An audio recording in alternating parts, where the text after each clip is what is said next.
Mae'r haul yn mynd i'w wely, mae'n amser I ni gael stori fach cyn cysgu. Dewch nawr I dy cyw I glywed stori fach am un o'r criw. Stori am Llew yn colli ei pyjamas, neu jungle a bolgi yn mynd am dro i'r syrcas. Plwmp a deryn gyda cyw a'r kangaroo, straeon yn nos I sŵn y gwd I hw. Mae'r haul yn mynd i'w wely, mae'n amser I ni gael stori fach cyn cysgu. Dewch nawr I dy cyw I glywed stori fach am un o'r criw. Ie, dewch da ni fyd cyw.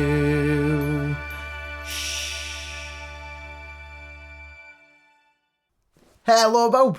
Ydych chi'n barod am stori fach hapus? Wel dewch, gnewch eich hunan yn gyffyrddus. Heddiw, stori am Llew ar Falwn Aer Poeth gawn ni. Ti'n cofio Llew? Un diwrnod braf ymyd Cyw, roedd deryn yn cael amser gwych yn hedfan. Yn gynta, roedd hi'n ceisio gweld pa mor gyflym y gallai hedfan. Zoom! I ffwrdd â hi, fel y gwynt. Yna, roedd hi'n ceisio gweld pa mor uchel y gallai hedfan. Wwsh! I fyny â hi, fyny fry, fel roced. Yna, roedd hi'n ceisio gweld faint o gylchoedd y gallai wneud yn yr awyr. Wii, wii, wii! Rownd a rownd a rownd â hi, fel olwyn yn troi. Tra roedd deryn yn cael sport a sbri yn yr awyr, roedd yr holl anifeiliaid eraill a'i traed ar y ddaear. Yn edrych I fyny, yn gwylio. Mi hoffwn ni, taswn ni'n gallu hedfan, medda Llew. Chwarddodd yr anifeiliaid eraill dros bob man. Tydi Llew ddim yn gallu hedfan, Llew, medda Jungle, gan chwerthu'n lond I bol. Dwi'n gwybod hynny, medda Llew, ond mi fyswn ni wrth fy modd cael y cyfle I fynd I fyny i'r awyr fel na, fel deryn. Yn noson honno, bu Llew yn breuddwydio am hedfan o gwmpas byd Cyw gyda pharo a denydd mawr blewog. Y bore wedyn, wrth i'r haul wawrio, roedd cynnwrf mawr y myd Cyw. Roedd Falwn Aer Poeth wedi ymddangos yng nghanol y nos. Waw, medda Llew, a'i lygaid yn pefrio. Falwn Aer Poeth, gawn ni fynd am dro ynddi. O, gawn ni, please! Pam lai, medda pawb, ac I mewn â nhw fesul un I fasgiad y Falwn Aer Poeth. Hwre! Medda Llew. Ei fwng yn ysgwyd gan I fod mor gyffroes. A fy mreiddwyd yn dod yn wir. I fyny â nhw yn araf bach I ddechrau. Ond yna'n gynt ac yn gynt ac yn gynt nes I bod yng nghanol y cymylau.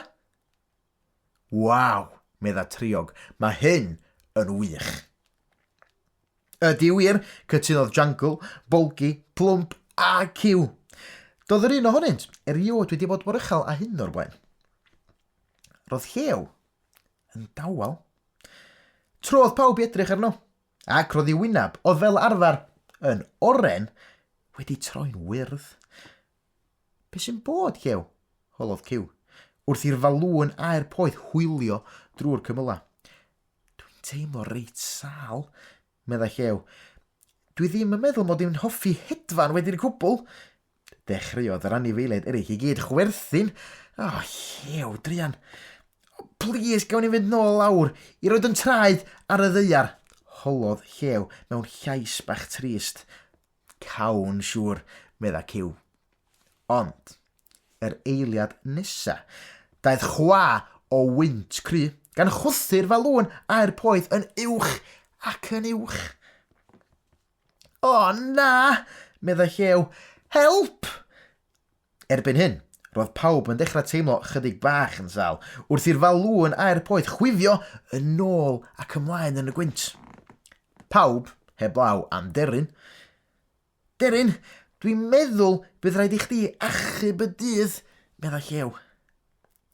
Ar hynny, dyma Deryn yn hedfan fyny fry, nes i bod ar ben y Falwn. Yna, dyma hi'n dechrau curo i adenydd mor gyflym a phosib mwyn gwthio'r Falwn Aer Poeth yn ôl lawr i'r ddaear. Yn araf bach, dechreuodd y Falwn suddo i lawr drwy'r cymyla. Hwre! Da iawn, Deryn! Dal ati! Gwyddodd pawb. Daliodd Deryn ati i guro'i hadenydd yn wyllt, nes iddi deimlo basgiad y Falwn Aer Poeth yn cyffwrdd y ddaear eto. Rhoddodd pawb, hwre! Fawr, wrth sylweddoli ei bod wedi glanio yn saff. Daeth pawb allan o'r Falwn Aer Poeth ac yn araf bach trodd wyneb Llew yn ôl o fod yn wyrdd i fod yn oren. O, diolch am yn hachub ni Deryn, medda Llew gan wenu. Dwi di penderfynu bod i'n hapus i gadw fy mhawenna ar y ddaear o hyn ymlaen, meddai gan chwerthin. A dechreuodd pawb arall ymuno yn y chwerthin hefyd. Wel, sôn am ddiwrnod. Pan mae'n hwyr ac yn dechrau nosi, does dim byd gwell na chael stori fach cyn cysgu.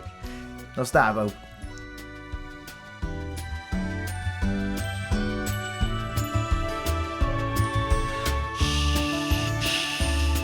Mae'n amser mynd i gysgu, bydd stori eto rhyw dro wrth iddi nosi.